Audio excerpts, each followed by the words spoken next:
In this problem, we have a heavy old school grinding wheel. So I based this on the one that was in my grandfather's garage when I was a kid. It was just this enormous grinding wheel with a foot pedal that drove it. He would use it to sharpen all the tools around his property. So it has a mass of 11.5 kilograms. The radius is 25 centimeters. Initial angular velocity is given. And we're sharpening an axe. So we're pressing that blade into the grinding wheel. And of course, if you don't keep driving the grinding wheel, it's going to slow down when you do this. So I have a force of 25 newtons pressing that blade into the grinding wheel, which means our normal force here for the purpose of computing friction is going to be 25 newtons. And the coefficient of kinetic friction is given. So just to make some of the force directions clear, I'm going to put some sparks in. So I have sparks flying off this way, little bits of rock and metal. All right, so if I have sparks flying off the axe blade in that direction, that means the force exerted on the axe blade by the grinding wheel is in this direction, going up and to the left. And that means the force on the grinding wheel due to the contact with the axe must be opposite to that. So applying Newton's third law, I know that I'm going to have a force put this way on the grinding wheel. And the magnitude of that is going to be equal to the friction force magnitude on the blade itself. So this is what gives us a torque that slows things down. So I have certainly a clockwise torque exerted by this. And I'm going to draw the lever arm here to the center of curvature. May as well put in a number just to remind myself what it is, 0.25 meters. This is already perpendicular to that friction force. Friction forces always act parallel to a surface. And we're ready to start answering part A. So I want the torque exerted by the friction force. So I'm just going to write the magnitude of this force here on the grinding wheel. So that's really the reaction force to the friction force on the blade, but it doesn't matter. It's the correct magnitude. And we can start writing here the torque exerted by that friction force. It's going to be slowing things down. It's in the clockwise direction.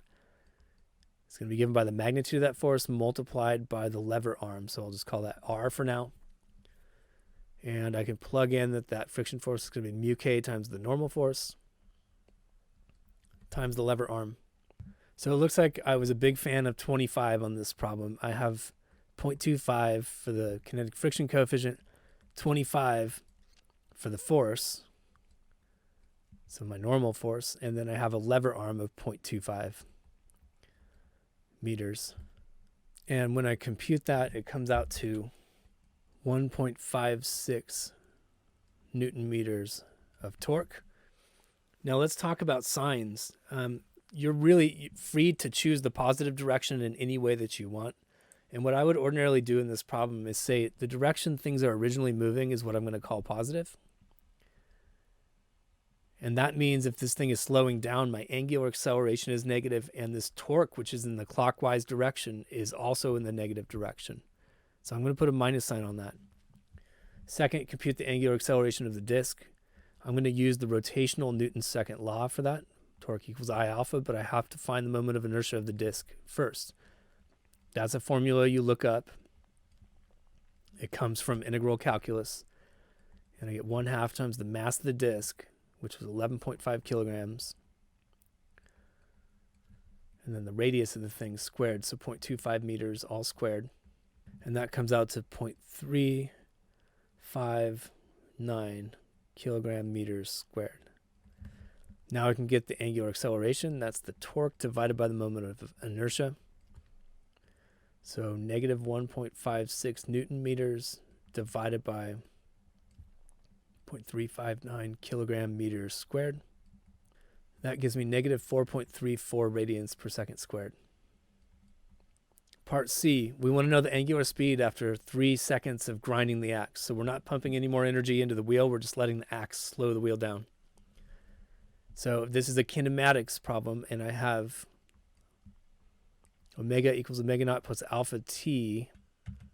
Now, unfortunately, when I look at my omega naught, I have to convert it to radians per second. So I got to get that done first. Omega naught is 3.4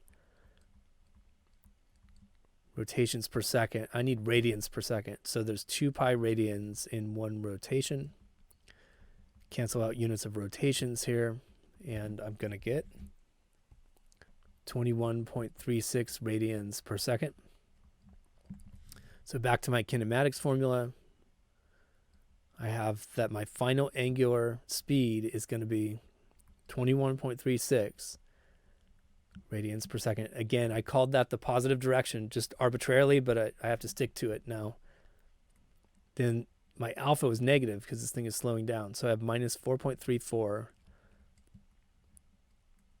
radians per second squared, multiplied by how long we're doing this, so 3 seconds. And when I crunch the numbers, it comes out to 8.34